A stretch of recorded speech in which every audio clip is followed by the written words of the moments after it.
আমি যে জায়গাতে আছি বন্ধুগণ, সেটা হচ্ছে একটা আর কি যেখানে মাছ চাষ করে বা আর কি এরকম ধরনের একটা সিস্টেমের ভেতরে আছি আমরা। যে এই যে জায়গাটা দেখা যাচ্ছে,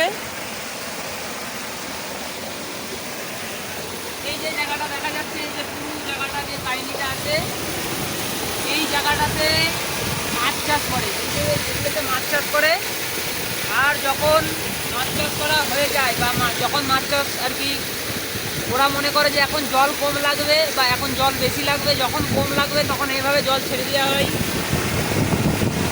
আর যখন জল লাগবে তখন এটাকে বন্ধ করে দেওয়া হয়, মানে গেট সিস্টেম করা আছে, মানে জল পাস হয়ে না যেতে পারে। এদিকে সিস্টেমটা দেখে খুবই ভালো লাগলো। আর জায়গাটাও খুবই একদম অমায়িক জায়গা বলা হয়, অপূর্ব জায়গা, অপূর্ব, একদম মন ভরে যাবে দেখে। শুধু জায়গাটা দেখো, শুধু জায়গাটা দেখো।